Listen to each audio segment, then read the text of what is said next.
लोकसभा चुनाव के ऐलान से पहले एबीपी न्यूज के लिए सी वोटर ने किया है देश का सबसे बड़ा ओपिनियन पोल। इस सर्वे में 41,762 लोगों से बात की गई। 1 फरवरी से 10 मार्च के बीच सर्वे लोकसभा की सभी 543 सीटों पर किया गया। सर्वे में मार्जिन ऑफ एरर +-3 से +-5% है। नमस्कार, मैं हूं संदीप चौधरी। आप देख रहे हैं एबीपी न्यूज की खास पेशकश। देश का चुनाव, लोकसभा चुनाव 2024, सबसे बड़े चुनाव का सबसे बड़ा ओपिनियन पोल। और अभी तक हमने उत्तर भारत की बात की है, हमने जम्मू कश्मीर, लद्दाख, हिमाचल प्रदेश, उत्तराखंड, राजस्थान और गुजरात की तस्वीर आपके सामने पेश की। और यहां पर कमल खिलता दिखाई दे रहा है। बीजेपी की बल्ले बल्ले हो रही है, जो वो ताल ठोक रहे हैं। अब की बार 370 पार और एनडीए अब की बार 400 पार। जो अभी तक ओपिनियन पोल के नतीजे आए हैं, उसमें बीजेपी इन दम भरने वाले नारों पर पास होती नजर आ रही है। लेकिन, और यह बड़ा लेकिन है, अभी तो जुम्मा 4-5 राज्यों की बात हुई है और ये सब उत्तर भारत में है। भारतीय राजनीति में और पिछले कुछ दिनों में एक नॉर्थ साउथ डिवाइड भी देखने को मिला है। उत्तर और दक्षिण भारत में जो मिजाज है, जो लोगों का मन है और जो मुद्दे हैं और जो समीकरण हैं, क्या वो अलग अलग हैं, वो जुदा हैं। तो उत्तर की हमने बात की तो विंध्य के दक्षिण में भी जाना जरूरी हो जाता है। और आज इस घंटे हम बात करने वाले हैं तमिलनाडु की। तमिलनाडु में 39 सीटें। पिछली बार जो ये इंडिया गठबंधन है, यानी कि डीएमके और कांग्रेस का गठबंधन, 39 में से 38 सीटें जीतने में कामयाब रहा था। और अगर हम केरल की बात करें, वहां पर 20 सीटें हैं। पुडुचेरी को भी तमिलनाडु के साथ मिला लूं, कुल मिलाकर इस घंटे अगले 60 मिनट हम 60 सीटों का विश्लेषण करने वाले हैं। और केरला में जो गठबंधन था, वहां गठबंधन तो नहीं, सही मायने में इंडिया कहा जा सकता है, क्योंकि एलडीएफ और यूडीएफ अलग अलग टक्कर हो रही थी। और इंडिया कहने को साथ है, पर केरल में अलग अलग हैं, जैसा कि पश्चिम बंगाल में भी होता दिख रहा है। इंडिया का हिस्सा है ममता, लेकिन 42 के 42 उम्मीदवारों का ऐलान कर दिया है उन्होंने। ठेंगा दिखा दिया है यहां पर कांग्रेस को। एकला चलो का नारा बुलंद करती वो दिखाई दे रही हैं। तो केरल में भी एलडीएफ, वामखेमा गुट और यूडीएफ, जिसकी अगुवाई कांग्रेस करती है। और पिछली दफा 20 में से 19 सीटें यूडीएफ जीतने में कामयाब रहा था। राहुल गांधी वायनाड से लड़े थे, अमेठी से चुनाव हार गए थे, लेकिन वायनाड से जीतकर फिर से लोकसभा में घुसने में कामयाब हो गए थे। तो यहां परिस्थिति क्या है? और परिस्थिति की जब हम बात करते हैं तो पहले तमिलनाडु के सामाजिक ताने बाने को परखने की जरूरत हो जाती है। तमिलनाडु 88% हिंदू आबादी। तो आप कहेंगे फिर तो बीजेपी की बल्ले बल्ले हो जानी चाहिए। अब इसमें भी डिटेलिंग करने की जरूरत है। 68% पिछड़ी जाति है, 68%। 20% दलित हैं। वहां पर जो अगड़े हैं, सवर्ण हैं, तथाकथित सवर्ण, 10-10.5 पौने 11% के करीब ही यह आबादी है। और 20वीं शताब्दी के शुरुआती दशकों में पेरियार ने यहां पर जो आंदोलन किया था, आइडल वर्शिप के खिलाफ आवाज जो बुलंद कर दी थी, जाति विहीन समाज की जो एक परिकल्पना भी की जा रही थी, उसके चलते ही द्रमुक एक जो मूवमेंट चली, और डीएमके और एआईएडीएमके उसी की उपज हैं। पिछले 50 सालों से यही तमिलनाडु की राजनीति पर कब्जा भी जमाए हुए हैं। तमिलनाडु के वासी क्या कह रहे हैं, तो इस पर हम नजर डालते हैं। और सबसे पहले देखते हैं कि किसके खाते कितने प्रतिशत वोट जाते दिख रहे हैं। यह बड़ा अपने आप में अहम आंकड़ा हो जाता है। और वो आंकड़ा अब आपके सामने मैं स्क्रीन पर लाने वाला हूं। जातीय समीकरण जैसे हैं वैसा ही वोट शेयर भी बढ़ता दिखेगा क्या? और डीएमके कांग्रेस के साथ इस बार कमल हसन भी उनके साथ जुड़ते दिखाई दे रहे हैं। तो अब वोट शेयर की अगर हम बात करें तो बीजेपी के खाते में 11% डबल डिजिट्स में आ रही है। डीएमके प्लस कांग्रेस और कमला हसन की एमएनएम 55% और 50% से ऊपर जाते हैं तो अंदाजा यही लगता है, जहन में पहला सवाल यही आता है या ख्याल आता है कि ये तो लैंडस्लाइड। एआईएडीएमके 28% वोट, अन्य के खाते में 6%। और अब अपने खास मेहमानों का मैं परिचय करा दूं।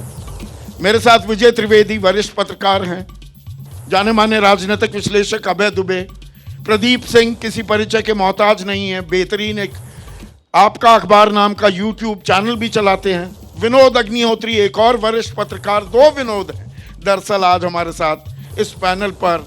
देश के सबसे बड़े चुनावी विश्लेषकों में से एक प्रोफेसर संजय कुमार, दूसरे विनोद हिंदुस्तान टाइम्स के पॉलिटिकल एडिटर विनोद शर्मा, और श्री दत्त हमारे साथ as a expert of Tamil Nadu जुड़ चुके हैं। और साथ ही साथ ये जो सर्वे किया है यशवंत देशमुख जूम के जरिए हमारे साथ जुड़ेंगे अमेरिका से। लेकिन ये जो आंकड़ा 55% डीएमके प्लस यानी कि इंडिया गठबंधन में कह दूं, क्या सेंस देता है आपको? बिल्कुल, मुझे लगता है कि जो 3 तरफा ट्रायंगुलर कंटेस्ट में अगर 55% वोट आया तो सफाया है दूसरों का। जिसको 55% आएंगे दूसरों का बिल्कुल सफाया होगा। 39 सीटें हैं वहाँ पर, और मुझे लगता है कि इंडिया गठबंधन के जो सहयोगी डीएमके और कांग्रेस और छोटी छोटी जो सहयोगी हैं मिलकर बड़ी जीत हासिल करेंगे। एनडीए ने बहुत जोर लगाया है श्री, हर जगह जहां जहां से घटक पकड़ सकते हैं ढूंढ ढूंढ कर लेकर वो आ रहे हैं। चाहे टीडीपी के साथ गठबंधन करने की बात हो, बीजेडी से बात हो रही है, बिल्कुल बिल्कुल सब लोगों को वो उनकी था ले रहे हैं। डीएमके के साथ गठबंधन ना कर पाना क्या कमजोर कड़ी साबित हो रही है उनके लिए? नहीं, बीजेपी डीएमके के साथ अभी गठबंधन करने का कोई दिखता ही नहीं है, चांस ही नहीं दिखता है, क्योंकि वहाँ पर जो ग्राउंड में जो समीकरण है वो बीजेपी और डीएमके के साथ जाने में बिल्कुल पिगी बैक करना भी फायदेमंद नहीं। बिल्कुल बिल्कुल। हाँ। बट बीजेपी अभी क्या सोच रहे हैं कि वहाँ पर अपने दम पे आने का आपने देखा होगा पिछले कुछ सालों में अन्नामलई कमान संभालने के बाद अग्रेसिव है वो, बहुत अग्रेसिव है, और he is getting lot of traction among the grassroots this workers and people also. So that will determine how far BJP will be able ये to. भविष्य की तैयारियां हो रही हैं क्या प्रदीप सिंह? या दरअसल तमिलनाडु में भाई अगर आपको संगठन खड़ा करना है, जमीन पर काम करना है, केरल पर आएंगे, केरल में तो सबसे ज्यादा शाखाएं हैं, 5000 शाखाएं रोज वहां लगती हैं। तमिलनाडु में टू लिटिल टू लेट कर दिया बीजेपी ने। माइक लीजिएगा। सार्वदेशिक अगर पिक्चर देखें पूरा, तो भारतीय जनता पार्टी के लिए उत्तर भारत में पश्चिम भारत और पूर्वोत्तर कोई चुनौती है नहीं बड़ी। वो एक तरह से केक वॉक जैसा लगता है। असली चुनौती पूरब में और दक्षिण में है, और ख़ास तौर से दक्षिण में। दक्षिण में उसका जो जनाधार है या संगठन है वो बहुत लंबे समय से कोशिश कर रहे हैं, बन नहीं पा रहा। इस चुनाव में उम्मीद बनी है कि तमिलनाडु में उसका वोट शेयर बढ़ेगा। उस सीट में कितना कन्वर्ट होगा ये अभी कम से कम इस सर्वे में तो नहीं दिखाई दे रहा। प्राइज में है, कंसोलेशन प्राइज में है वो मतलब एक तीसरा पोल बनने की कोशिश में है तमिलनाडु की राजनीति में। तो इसलिए जो है ये चुनाव उनके लिए एक तरह से आप कह सकते हैं क्वार्टर फाइनल है, उसकी तैयारी, अगली तैयारी सेमीफाइनल भी नहीं है, शब्दों का विधानसभा में हो। हाँ, शब्दों का चयन प्रदीप जी बहुत सोच समझ कर करते हैं। किसके खाते कितनी सीट जा रही हैं, ये 1 फरवरी से 10 मार्च के बीच का किया हुआ हमारा ओपिनियन पोल है। तो 39 सीटें, पिछली दफा मैंने आपको बताया 38 सीटें डीएमके वाले गठबंधन यानी कि डीएमके कांग्रेस के गठबंधन को मिली थी, और इस बार ये सीटें कितनी होने वाली हैं, बस अब आपके स्क्रीन पर वो आंकड़ा आने वाला है। अभी तक का जो आंकड़ा है 66 में से 63 बीजेपी एनडीए के साथ। तो देखिए यहां पर बीजेपी 0/लड्डू एआईएडीएमके भी खाता नहीं खोल पाएगी, जिस ओर इशारा कर दिया था संजय ने कि इतना बड़ा मार्जिन हो, इतना फर्क हो वोट शेयर में और त्रिकोणीय मुकाबला हो, तो ऐसा ही हो सकता है और वैसा ही होता दिख रहा है। और डीएमके, कांग्रेस, कमल हसन के गठबंधन को अभी सीटों का बंटवारा नहीं हुआ है, लेकिन वो एनडीए का सुपड़ा साफ करते दिखाई दे रहे हैं। एनडीए जब मैं कहता हूं, मैं ये मानकर चल रहा हूं कि डीएमके एनडीए का ही हिस्सा रहेगा। देखिए एआईएडीएमके, सॉरी, हाँ, भारतीय जनता पार्टी ने जब शुरू में तमिलनाडु के बारे में अपनी रणनीति बनानी शुरू की थी, तब उसकी निगाह में अन्ना द्रमुक थी, एआईडीएमके थी। उसके बाद सनातन का विवाद शुरू हुआ उदयनिधि के बयान से। उस पर भारतीय जनता पार्टी में स्वयं प्रधानमंत्री ने पहलकदमी लेकर कहा कि सनातन के मसले को सब मंत्रियों को, सब लोगों को जोर शोर से उठाना चाहिए। फिर पूरे हिंदुस्तान में उन्होंने दिखाया। इसका उन्हें कहाँ फायदा हुआ ये तो एक अलग बात है, जहां उनको विशुद्ध नुकसान हुआ वो तमिलनाडु है। उत्तर भारत में फायदा है, नहीं, पश्चिम में भी, पूर्वी भारत वहां तो में पहले भी, से ही दक्षिण में नहीं। देखिए वहां तो वो पहले से ही बहुत फायदे में थे। हाँ। वहां फायदे में कुछ खास जुड़ना नहीं है, जैसे प्रदीप जी ने कहा, वहां उनके लिए केक वॉक था, वो तो है ही। पर लेकिन किला बरकरार जहां रखना भी चुनौती होती है जी, किला बरकरार रखना हाँ, भी नहीं, हर जगह मैक्स का वो रखा ठीक है, वो ठीक है। लेकिन तमिलनाडु में जहां उन्हें अपने कदम को जमाने की कोशिश वो कर रहे थे अन्नामलाई के जरिए और दूसरे जरियों से, वहां पर जब वो विवाद हुआ तो उसमें अन्ना द्रमुक फंस गई उस विवाद में और वो एनडीए से बाहर चली गई। अब आप ये जो आपने वोट के आंकड़े दिखाए थे, इसमें अगर बीजेपी के वोटों को आप अन्ना द्रमुक के वोटों से जोड़ दें तो टक्कर हो जाती है। टक्कर हो जाती है। यहां पर 63 और 3 का आंकड़ा था, अब वो रह गया है 63-42 का आंकड़ा। विजय, ठीक बात है। देखिए दक्षिण भारत में भारतीय जनता पार्टी के लिए बड़ी चुनौती है ही, लेकिन जिस तरह से सनातन का विवाद हो, खासतौर से तमिलनाडु में प्रधानमंत्री ने दक्षिण भारत में सबसे ज़्यादा दौरा अभी तमिलनाडु में किया है, सौगात भी बहुत दी। और तमिलनाडु हिंदुस्तान के उन राज्यों में से है जहाँ सबसे बड़े मंदिर सबसे ज़्यादा तादाद में, और आपने कहा 88% आबादी है। सनातन के विवाद से काफ़ी हंगामा वहाँ पर हुआ। अन्नामलाई वहाँ पर एक फैक्टर है जो बीजेपी के स्टेट प्रेसिडेंट है, और सनातन विवाद से भारतीय जनता पार्टी को वहाँ फायदा हुआ है, उसका वोट परसेंटेज बढ़ गया है। अब सीट तो नहीं मिलने वाली है, जब 55% वोट यदि डीएमके को मिल रहा है तो संभावना नहीं होती, खासतौर से ट्रायंगुलर। लेकिन बीजेपी को नुकसान नहीं हुआ, नुकसान नहीं, फायदा नहीं भी हो रहा है, उसको क्या कॉम्पनसेट कर लेगी? वो जो हिंदू कार्ड खेला है उसे उत्तर भारत में या पश्चिमी भारत में, वो उसको मदद करेगा सस्टेन करने में, या जो आप जैसे कह रहे हैं कि चैलेंज होता है जहां पर आप मैक्सिमाइज कर रखा है, तो उसमें भी उसकी मदद मिल रही है। लेकिन मैं इससे सहमत नहीं हूं कि वहां तमिलनाडु में सनातन विवाद से बीजेपी को नुकसान हुआ। बीजेपी को नुकसान एआईएडीएमके के लेवल पर हो सकता है, लेकिन पार्टी के लेवल पर वो वोट परसेंटेज उनका बढ़ा है और वो ताकत बढ़ी है। यहाँ पर एक और तस्वीर क्या उभर रही है विनोद, कि अगर इंडिया गठबंधन, ये दरअसल तमिलनाडु इंडिया गठबंधन को भी एक सबक, एक आईना दिखा रहा है क्या, कि ढंग का गठबंधन कर लो, जहां पर कर रहे हो वहां पर आप टक्कर दे पा रहे हो एनडीए को, और जहां आधा अधूरा गठबंधन हो रहा है वहां है दिक्कत। नहीं, निश्चित रूप से देखिए, पिछली बार 2019 में भी जो इज्जत और लाज बची थी यूपीए की, उसमें यूपीए था, हाँ, वो तमिलनाडु से और केरल से ही बची थी। इस बार भी तमिलनाडु, केरल और पंजाब, अभी हाँ, पंजाब कुल मिलाकर अभी आपका जो है सर्वे 63 और 3 की बात कर रहा था, अब 63 से 42 हो गया, 63:42, यानी तमिलनाडु ने एकदम से टैली बढ़ा दी इंडिया गठबंधन की।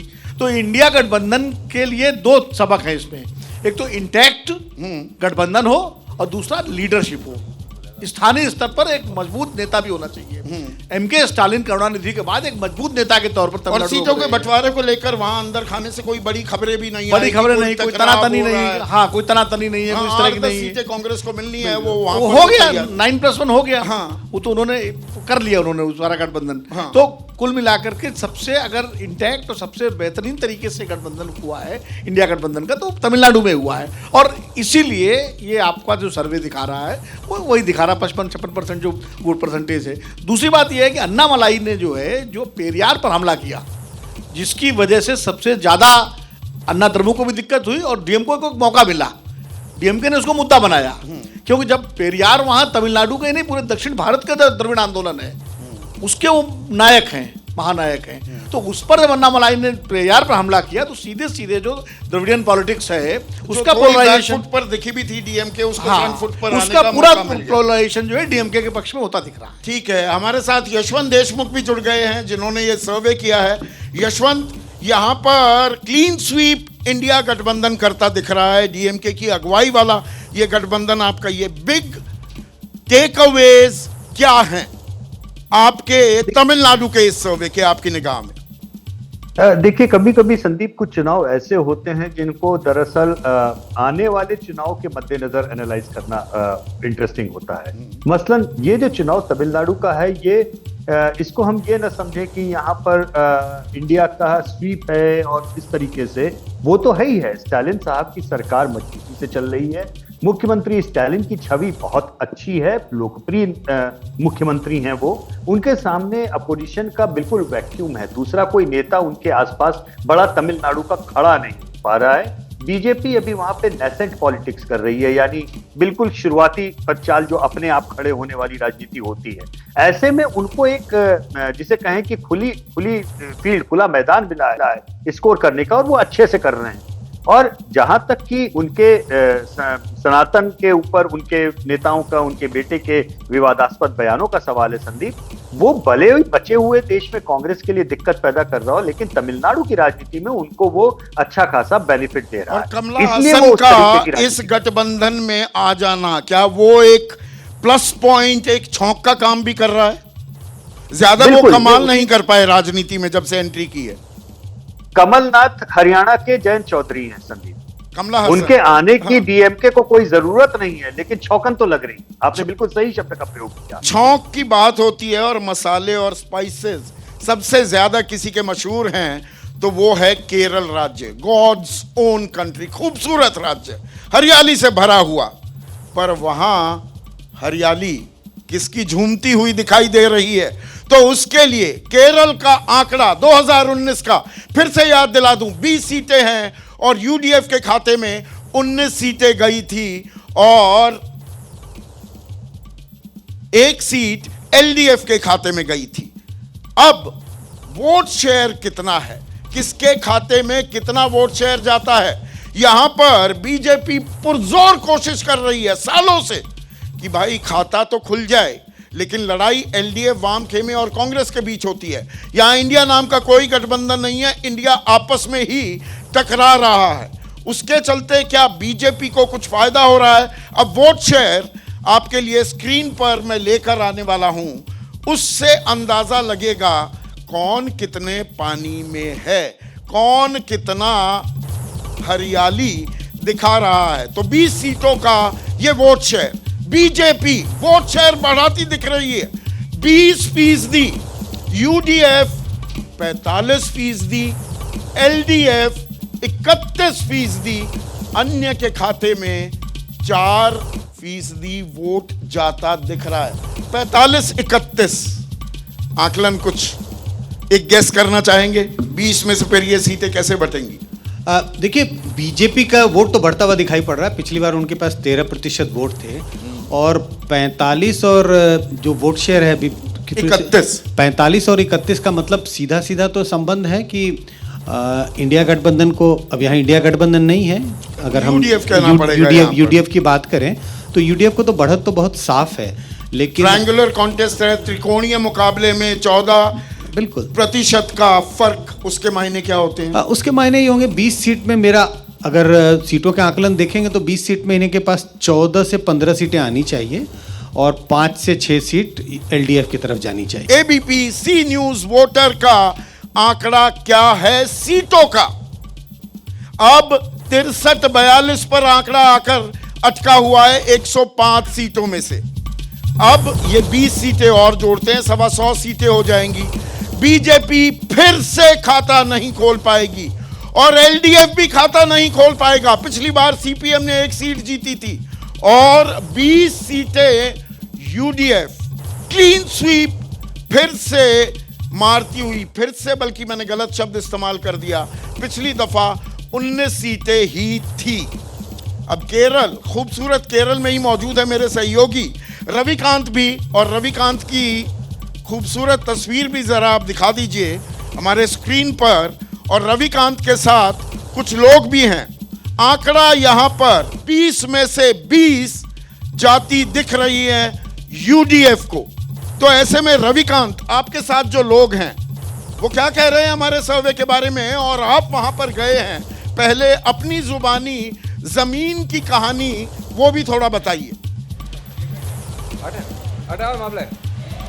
देखिए संदीप, इस समय हम एर्नाकुलम के मुख्य बाजार में हैं, जिसे मिनी इंडिया भी कहा जाता है। यहाँ पे जो मलयाली भाषी लोग हैं वो भी अच्छी हिंदी बोल लेते हैं। काफ़ी सारे लोग यहाँ पर हैं और जितने भी लोग यहाँ पर हमारे साथ हैं सब वोटर हैं। यहाँ पर निश्चित रूप से कांग्रेस और वामपंथी पार्टियों के बीच में ये लड़ाई है, लेकिन यहाँ पर उन दोनों गठबंधनों के अलावा बीजेपी का जो काम है वो भी ज़मीन पे दिखने लगा है। आरएसएस ने पिछले कुछ सालों में यहाँ काफ़ी काम किया है और यहाँ के जो लोग हैं उनसे भी हम बात कर रहे हैं तो उनका कहना है कि सीटों में कितना तब्दीली हो सकती है ये बात की बात है, लेकिन आरएसएस का काम यहाँ पर दिखता है। जो लोग हमारे साथ हैं उनसे भी हम बात करेंगे। आप बताइए कि यहाँ पर क्यों आप लोगों को लगता है कि बीजेपी कुछ कर पाएगी? रवि जी नमस्ते, एबीपी न्यूज़ नमस्ते।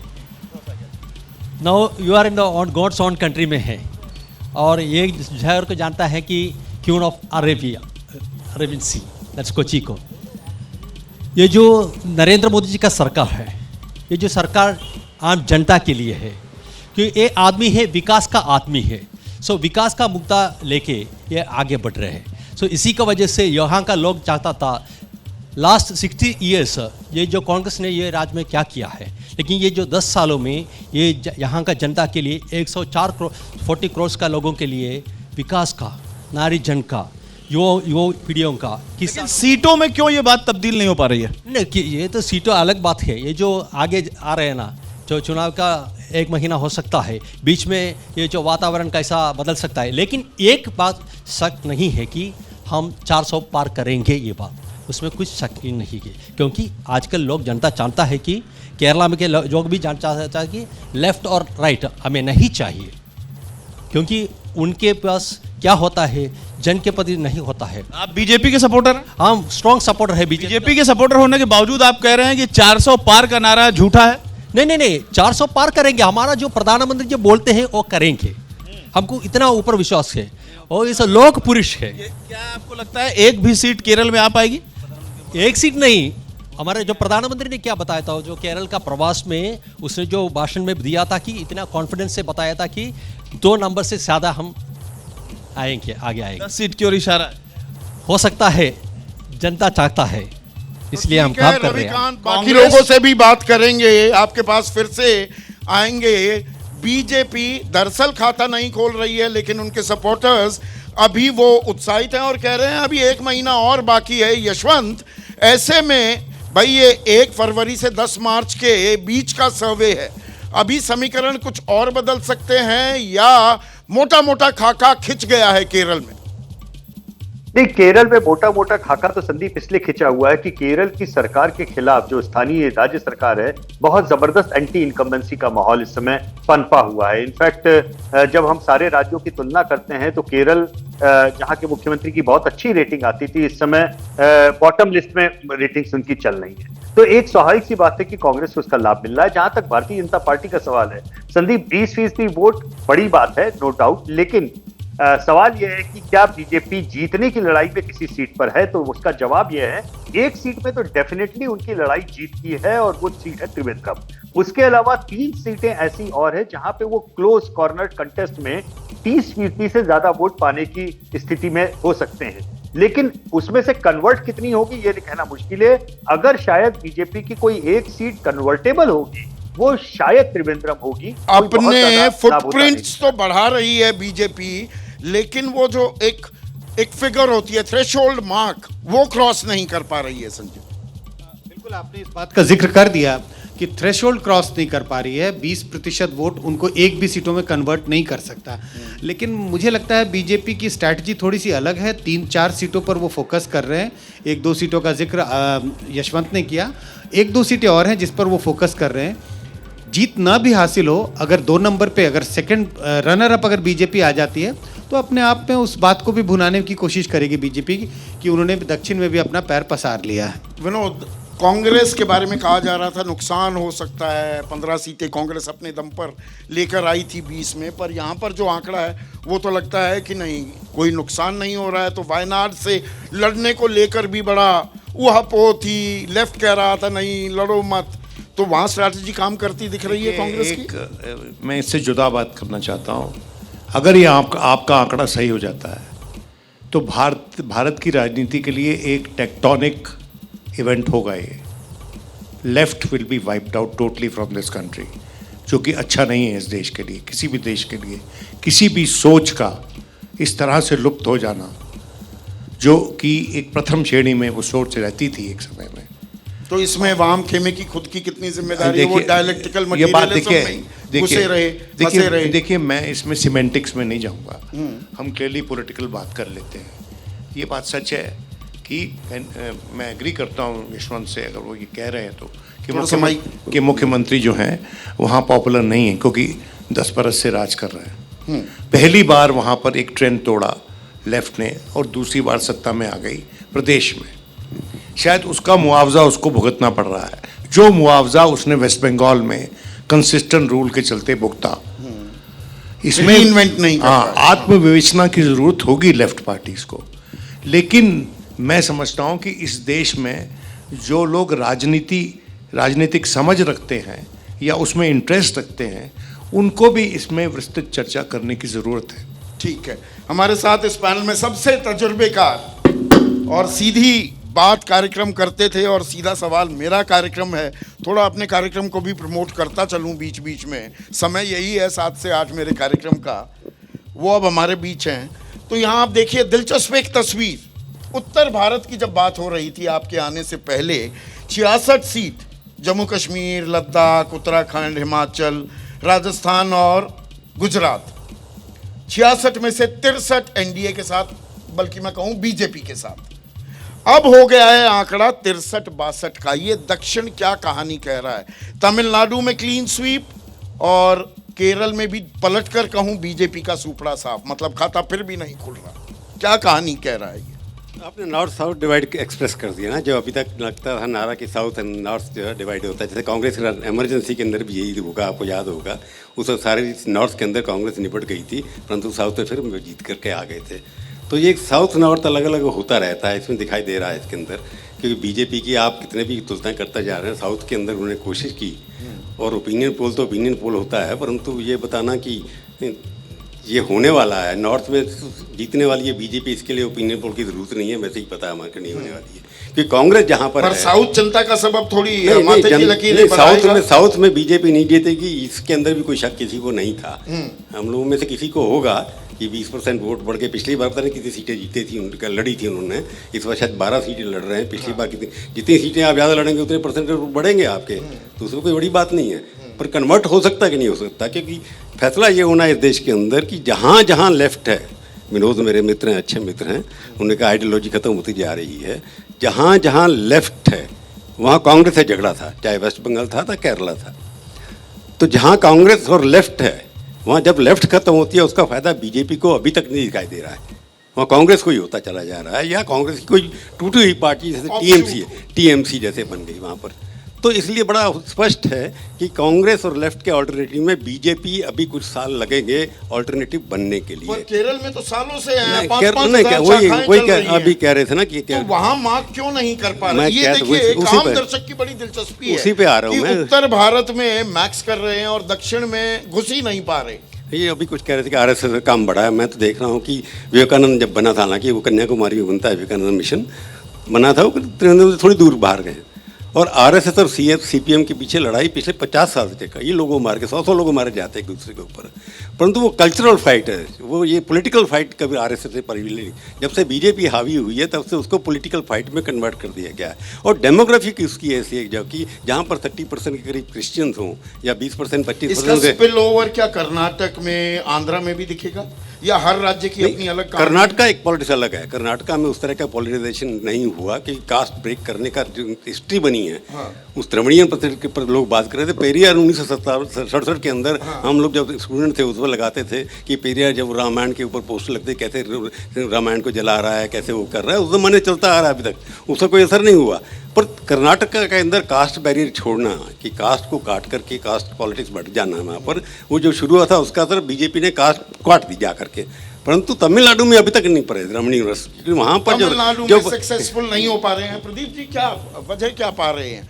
ये थोड़ी दिक्कत भी देगा। देखिए जब वो तो बीजेपी का काम है, वो अपनी ताल ठोकेगी 370 पार 400 पार, पर अब इन आंकड़ों को देखें, यहाँ पर अगर 60 सीटों को मान लें, हम पुडुचेरी भी जोड़ दें, 60 सीटों में आप खाता भी नहीं खोलेंगे तो दरअसल आप 480 सीट पर आ जाते हैं। फिर 480 में से 400 लेना पड़ेगा एनडीए को, अगर हम उनके दावे को थोड़ा दम भी माने। वो तो पोस्चरिंग हर कोई करता है। माइक लीजिएगा। 400 पार के लिए ज़रूरी है कि आप दक्षिण में अच्छा प्रदर्शन करें, जो कि इस सर्वे के अनुसार होता हुआ दिखाई नहीं दे रहा, वैसे भी दिखाई नहीं दे रहा। केरल के संदर्भ में प्रभु जी ने एक बहुत इंपॉर्टेंट बात कही, शब्द इस्तेमाल किया, डेमोग्राफी। बीजेपी की समस्या केरल में डेमोग्राफी है। हिंदू, मुस्लिम, क्रिश्चियन, इन तीन में से दो जब तक नहीं मिलते तब तक विनिंग कॉम्बिनेशन नहीं बनता। बीजेपी वो बना नहीं पा रही है, कोशिश कर रही है कि हिंदू और क्रिश्चियन साथ आ जाए। 28% मुसलमान, 17% क्रिश्चियन, 55% हिंदू। और वहाँ केरल में सीपीएम हिंदू पार्टी है, तो जब हिंदू को वोट देना होता है कांग्रेस को हराने के लिए, तो वो बीजेपी के बजाय सीपीएम के साथ जाते हैं। तो बीजेपी अपने को हिंदू पार्टी के रूप में ही स्टैब्लिश नहीं कर पाई है केरल में। तो इस वजह से जो है हर बार मात खाती है, और इस बार भी कोई अलग वो नहीं दिख रहा है। लेकिन एक चीज़ बीजेपी के लिए अच्छी दिख रही है, ये जो 20% वोट है, इसका ये सीट में कन्वर्ट नहीं हो रहा है। इसमें ब्लेसिंग इन डिस्गाइज अगर कहें आप, तो ये है कि इसका मतलब पूरे प्रदेश में वोट मिल रहे हैं, कंसंट्रेटेड नहीं है। कुछ इलाके में कंसंट्रेटेड होता तो सीट में कन्वर्ट हो जाता, तो पूरे प्रदेश में मिल रहा है। बेस बढ़ रहा है, बहुत धीमी गति से बढ़ रहा है। अब कितना समय लगेगा भगवान जाने। धीमी गति के समाचार भी थोड़े चल रहे। मैं आ रहा हूँ श्री आपके पास, आप कुछ ऐड करना चाह रहे थे? हाँ, ये केरला, मैं तो जुड़ा रहा हूँ वहाँ एक अखबार से, मलयालम मनोरमा से। केरला एक बड़ा हाईली लिटरेट स्टेट है, 100% लिटरेसी है वहाँ पर। जिस तरह के स्लोगन्स आप नॉर्थ में चला सकते हैं, केरला में नहीं चला सकते। जिस तरह की भाषा आपको नॉर्थ में लाभ देगी पॉलिटिकली, वो आप केरला में नहीं चला सकते। और ये काफ़ी हद तक कर्नाटक में भी हमें देखने को मिला। प्रधानमंत्री बड़े अच्छे प्रखर वक्ता हैं हिंदी में, लेकिन उसका जो इम्पैक्ट है वो कर्नाटक में उतना सार्थक नहीं था जितना नॉर्थ में हो जाता। कर्नाटक पर आएंगे। कर्नाटक में देखिए, यहाँ पर मैं साउथ की बात कर रहा हूं। नहीं, साउथ में देखिए दर्शकों, एक बात समझने की जरूरत है। 130 सीटें हैं। पिछली बार वहां पर बीजेपी दरअसल 29 सीटें जीतने में कामयाब हुई थी, 25 कर्नाटक की जिसका हम जिक्र कर रहे थे, 4 तेलंगाना। तो अभी 29 से वो कितना ऊपर जाते हैं, वो भी तो एक बड़ा सवाल है ना श्री। बिल्कुल, मैं केरल से हूँ, तो इसलिए मैं दो शब्द बताना चाहता हूँ। दो नहीं, आप टाइम प्लीज। क्योंकि आप देखिए वो केरल में वो पुराना ये समीकरण चेंज हो रहा है बहुत। आप देखिए इस बार, पिछले बार शशि थरूर के खिलाफ और राजगोपाल जी ने कंटेस्ट किया था। 16,000 वोट्स में वो लास्ट एक दो बूथ छोड़ के बाकी जगह पे और राजगोपाल बस लीडिंग। ठीक है, इस बार भी वहाँ पर बहुत अच्छा प्रदर्शन हो रहा है बीजेपी का। और आप त्रिशूर में देखिए, सुरेश गोपी सुपरस्टार है वहाँ पर। एक अभी रिसेंटली एक सर्वे किया था, he was among the top chief ministerial favourite, and उनका एक इमेज तो दूसरा। मतलब 2-3 सीट या 4 सीटों पर हम अभी डिस्काउंट नहीं कर सकते। बिल्कुल जिसका इशारा यशवंत ने भी किया। वो तिरुवनंतपुरम की बात कर रहे हैं, बाकी 3 सीट पर भी पर कन्वर्ट करना, वो थ्रेशोल्ड मार्क क्रॉस करती है या नहीं? मैं विनोद जी से, he was my senior in Hindustan Times, but I don't agree with him.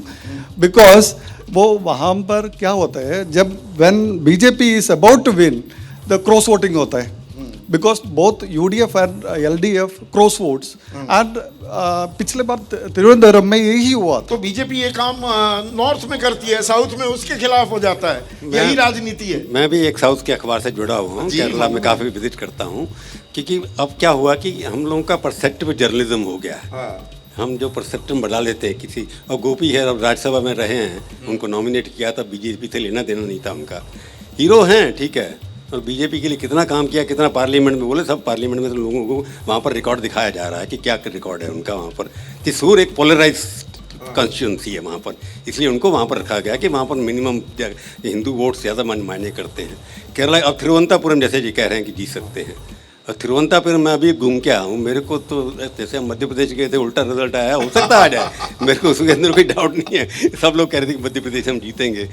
Kerala के अंदर बीजेपी जैसे बेस बढ़ा है, 20% ज़्यादा सीटों पे लड़ेंगे, कोई कह रहा है कि बढ़ रहा है, जब आप बड़ी जगह हर जगह लड़ेंगे 500 800 100 वोट तो मिलेंगे ना आपको। तो इसलिए आप ये कहें कि हमने अपना बेस बढ़ाया है, तो आप हर घर में घुस जाइए तो कहीं ना कहीं दिखाई देगा, ये तो दिखेगा ही। विनोद, पर यहाँ पर अभी बड़ी तस्वीर देखिए क्या उभर कर सामने आ रही है। दक्षिण क्या कह रहा है, दक्षिण और उत्तर में इतना अंतर नहीं, दक्षिण और जैसा प्रभु जी ने कहा, दक्षिण और उत्तर में हमेशा वोटिंग उसमें अंतर रहता है। आप देखिए इमरजेंसी का हमें सबको मालूम है, 77 के चुनाव में दक्षिण में कांग्रेस जीत के आई थी, उत्तर में सफाया हो गया था।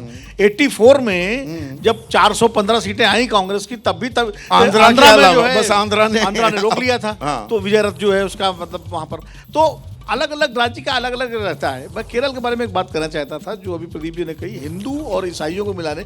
इस बार 25 दिसंबर को हमेशा भारतीय जनता पार्टी अटल जी का जन्मदिन मनाती थी सबसे ज्यादा जोर शोर से, इस बार क्रिसमस मनाया, और खुद नड्डा जी जो है वो गए चर्च, और प्रधानमंत्री जी का संदेश लेकर के केरल में मोटरसाइकिल पर भारतीय जनता पार्टी के कार्यकर्ताओं ने ईसाई बस्तियों में जाकर के शुभकामनाएं दी क्रिसमस की, तो विनोवर करने के लिए। वरना पहले बीजेपी के लोगों को अगर क्रिसमस की बधाई देते तो वो कहते थे नहीं हम तो जो है तुलसी पूजन की बधाई लेंगे। तो इस बार वो तुलसी पूजन पीछे हो गया, अटल जी के जन्मदिन पीछे हो गया, और क्रिसमस की बधाई आ गई। तो अभी भी क्वार्टर फाइनल ही चल रहा है, जो आपने शब्द इस्तेमाल किया। पर कांग्रेस के लिए यहाँ पर संदेश क्या है? जैसे हम चर्चा कर रहे थे 2019 में, दरअसल तमिलनाडु, केरल और अगर पंजाब को हटा दो तो कहीं वो जीते ही नहीं थे। तो वो किले बरकरार रख रही है कांग्रेस, और पुराने जो कभी किले हुआ करते थे वहाँ वापस एंट्री नहीं कर रही है। अब नॉर्थ और साउथ दोनों को जोड़ के हम कंपैरिजन करें, देखिए कांग्रेस को जो थोड़ी बहुत जिंदगी दक्षिण भारत में मिलती दिखाई पड़ रही है, उसका कारण हिंदुत्व की राजनीति की ऐतिहासिक समस्या में निहित है। हिंदुत्व की राजनीति की जो विचारधारात्मक कल्पनाशीलता रही है वो महाराष्ट्र पे आके रुक जाती रही है। वो उसके आगे के इलाके को, द्रविड़ देश जहाँ से शुरू होता है, वो हिंदुत्व ने उसके बारे में सोचना बहुत बाद में अभी शुरू किया है। तो ना तो उनका वहाँ पे उस तरह का आधार रहा, ना वहाँ की भाषा में उनकी कोई पकड़ रही। जो अभी कहा जाए, विरोध जी कह रहे थे कि वो हिंदी में सब लोग भाषण देते हैं, तो वो उसकी वजह से वो समस्या है, उसका लाभ कांग्रेस को प्राप्त हो रहा है। संदेश कांग्रेस के लिए यह है कि आप अच्छे गठजोड़ बनाइए, जो कांग्रेस ने उत्तर भारत में, पश्चिम भारत में बनाने से तकरीबन इनकार कर दिया, बहुत कम जगह बनाए। अच्छे गठजोड़ बनाइए, जो आपके पास राजनीतिक शक्ति उसको सहेज के रखिए। यहाँ तो ये हिमाचल प्रदेश में आपकी सरकार है, आप अपनी ताकत को सहेज के नहीं रख पाते, आपके यहाँ से सब कुछ निकल जाता है। जहां आपकी सरकार होती है वहां भी आप हार जाते हैं। ये दो संदेश हैं, और कांग्रेस इन दोनों संदेशों को सुनने के लिए तैयार नहीं है। पर कांग्रेस एक जी प्लीज। बिल्कुल सहमत हूं कि अच्छे गठजोड़ बनाइए, लेकिन उससे पहले जरूरी है कि कांग्रेस गठजोड़ की राजनीति में विश्वास करे। कांग्रेस का गठजोड़ की राजनीति में कभी विश्वास नहीं रहा, इसलिए उसके गठजोड़ ज़्यादा लंबे समय तक चलते नहीं, और चलते हैं जो वो बहुत प्रभावी नहीं होते। तो जब तक आप जो है गठबंधन की राजनीति में सैद्धांतिक रूप से, वैचारिक रूप से इन्वेस्ट नहीं करेंगे, तब तक उसका फायदा नहीं मिलेगा। पर यहाँ पर कांग्रेस के लिए एक तरह से खुशखबरी भी है क्या? बहुत सारे जानकार और आकलन ये भी हो रहा था कि केरल कहीं कमजोर कड़ी ना बन जाए, केरल में जो वो 15 सीटें जीती थी 7-8 का नुकसान ना हो जाए। कांग्रेस वाले थोड़ी राहत की सांस ले रहे होंगे क्या? बिल्कुल, केरल तो दिख ही रहा है कि किस तरह से राहत की सांस भी है, खुशखबरी भी है उस तरह से, लेकिन उसको ध्यान रखना पड़ेगा जिस बात की जो बार बार जोर दिया जा रहा है कि मैं सवाल ये करता हूँ कि जब केरल में कांग्रेस हो सकती है, कांग्रेस को आप दक्षिण भारत की पार्टी मानते हैं क्या? मैं तो आज तक तो उत्तर भारत की पार्टी थी। ये पिछले 10 साल में इतना बड़ा बदलाव, दक्षिण भारत के नेता ना हो जाए, चले गए। तो जब वो केरल जाकर भी कुछ अच्छा कर सकते हैं तो उत्तर भारत में क्यों नहीं अच्छा कर सकते? इस थॉट प्रोसेस पर उसको आना चाहिए कि कहाँ ये अपने आप में एक बड़ा सवाल भी आ रहा है। हम एनडीए और इंडिया की जो बात कर रहे हैं, 63 पर एनडीए, 62 पर इंडिया, 125 सीटों का आकलन किया है संजय हमने, और आंकड़ा है 63 और 62 का, पर इसमें सारा पुट जो इंडिया का है वो इन दो राज्यों से ही आ रहा है, तमिलनाडु और केरल। दोनों के गठबंधन, उसकी रूपरेखा और मजबूती के बारे में ये आंकड़े क्या कह रहे हैं? बिल्कुल ये बताते हैं कि अगर अच्छा गठबंधन किया होता इंडिया गठबंधन ने, तो शायद जो सूरत आज दिखाई पड़ रही है 2024 की, जो दिखने में अभी लग रहा है, शायद उससे नतीजे कुछ और होने की संभावना रहती। दो राज्यों जिसका अभी जिक्र किया जा रहा है, चाहे वो केरल हो, तमिलनाडु हो, दोनों राज्य ये बता रहे हैं कि अच्छा गठबंधन है और इंडिया गठबंधन अच्छा प्रदर्शन करते हुए दिखाई पड़ रहा है। और इसमें हम 4 स्विंग स्टेट्स की जो लगातार बात करते थे, पश्चिम बंगाल, बिहार, महाराष्ट्र और कर्नाटक, उनकी तो चर्चा भी नहीं हुई। उनकी अभी चर्चा भी नहीं हुई, और मुझे लगता है इनकी जब चर्चा होगी तो कुछ इंटरेस्टिंग तस्वीर उभर के आएगी। बंगाल एक इंटरेस्टिंग चुनाव होगा और सर्वे के नतीजे भी इंटरेस्टिंग आएंगे। महाराष्ट्र के भी इंतजार करना चाहिए, बिहार और अन्य राज्यों का भी इंतजार है। तो अभी आंकड़े बहुत आने बाकी हैं। बड़ी खबर आ रही है हरियाणा से, आज पूरे दिन वहां राजनीतिक हलचल हुई, सरकार ही बदल गई। मतलब सरकार अब मुख्यमंत्री नायब सिंह सैनी होंगे, मनोहर लाल खट्टर नहीं। 5 मंत्रियों को मंत्री पद की शपथ भी दिलाई गई, और अब दावा यह किया जा रहा है, नायब सिंह सैनी दावा कर रहे हैं, मेरे पास 48 विधायकों का समर्थन है। 90 की यह विधानसभा है, कल फ्लोर टेस्ट भी होगा, और अब से लगभग 7-8 मिनट बाद एबीपी न्यूज पर हम हरियाणा का भी ओपिनियन पोल दिखाने वाले हैं। तो वहां तो ये बड़ी खबर आ ही रही है, लेकिन विनोद, हरियाणा में जो हो रहा है एनडीए में और इंडिया में जो हमने होता देखा पिछले कुछ दिनों में कई राज्यों में, क्या कहानी कह रहा है? गठबंधन की मजबूती दरअसल आपकी जीत सुनिश्चित कर रही है क्या? ये सीख भी है इंडिया के लिए? ये पॉलिटिकल इमोरलिटी का नमूना है। माननीय प्रधानमंत्री ने भी हाल ही में जो सुप्रीम कोर्ट का जजमेंट आया जेएमएम केस में, उसकी तारीफ की थी। मैं समझता हूं कि हर नेता को तारीफ के अलावा भी कुछ करने की ज़रूरत है इस देश में। अगर आपके पास आंकड़े ख़त्म हो गए, अगर मैंडेट आपने विशिएट कर दिया लोगों का, आप निकलिए, दोबारा जाइए लोगों के पास। ये क्या मतलब है? कर रहे हैं एंटी डिफेक्शन लगेगा सीधा का सीधा, या तो 7 से ऊपर का समर्थन दिखाइए। एंटी डिफेक्शन लॉ लगेगा, प्रत्यक्ष रूप से अगर जो अभी आंकड़ों की बात हो रही है उसमें तो लगेगा, लेकिन वो एक परवान चढ़ने तक सरकारें अपना कार्यकाल पूरा करके निकल लेती हैं आगे। तो ये मजाक है हमारे देश के कानून, मजाक है। और ये गठबंधन कैसे होने चाहिए, क्या उसका कुछ संकेत और संदेश भी मिल रहा है? प्रभु, बहुत बड़ा संदेश मिल रहा है। गठबंधन की राजनीति जो हुई है, कभी हमारे मित्र भाषण कर रहे थे अभी कि गठबंधन की राजनीति कब शुरू, 1969 से शुरू हुई, एसवीडी की सरकारें बनी थी। अभी मेरे मित्र कह रहे थे कि कांग्रेस पार्टी को गठबंधन सीखना चाहिए, कैसे अलायंस के साथ चलना है। मेरे को लगता है कि हिस्ट्री देखी जाए तो गठबंधन में सक्सेसफुल सबसे ज़्यादा कांग्रेस पार्टी रही है। मनमोहन सिंह ने 10 साल सरकार चाहिए गठबंधन की, लेफ्ट के साथ माइनॉरिटी गवर्नमेंट चलाई, PV Narasimha Rao minority government चलाई। मैं बड़ी बात की जो कि उसमें से निकल के आई कि अभी भी देखते हैं आप, जब अटल जी ने गठबंधन छोड़ा था 2004 में, लोग छोड़कर चले गए तो क्या हालत हुई थी उनकी, सबको पता है।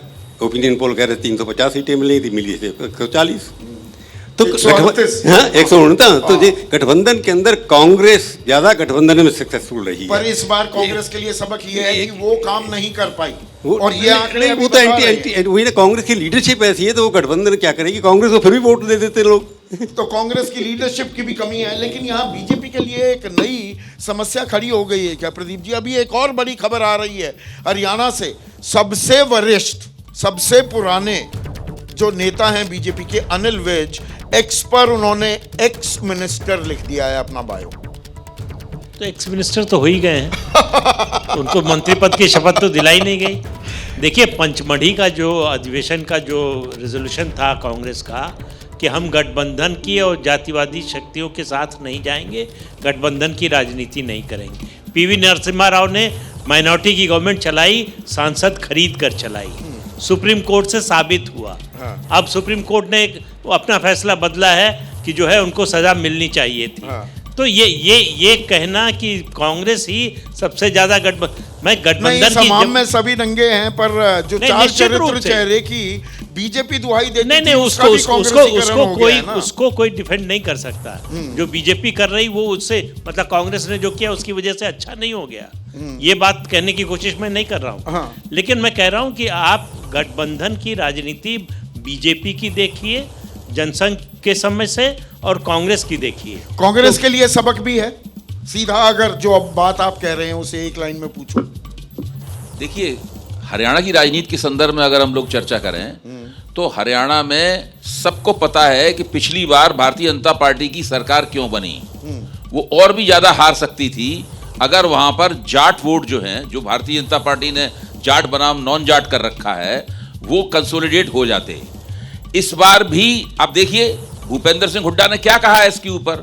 उससे पहले उनके बेटे 2 महीने पहले बयान दे चुके हैं, उनका क्लिप सब जगह घूम रहा है कि ये जो दुष्यंत चौटाला अलग होंगे, ये भी भारतीय जनता पार्टी से एक तरह का समझौता है उनका कि वो बाहर जाकर चुनाव लड़ेंगे और फिर जाट वोटों को बांटेंगे। मुगालता तो नहीं पाल रहे कहीं? नहीं, मैंने खुद आज पता लगा कि राजनीतिक जमीन जो थोड़ी बहुत बची है वो सारी चली गई। बहरहाल ये इस तरह की बातें वहां पर चल रही हैं। अब देखिए कि कांग्रेस इस पूरी परिस्थिति से कैसे निपटती है। और आने वाले दक्षिण के, अब हरियाणा से थोड़ा दक्षिण की तरफ भी चल लें या हरियाणा पे ही डटे रहें, अभी जो ये नाराजगी, अब वो राजकुमार कासवान, राहुल कासवान, वो अब उनका नाम जालौर से उम्मीदवार के तौर पर अनाउंस कर दिया, चुरू से जालौर से तो वैभव गए।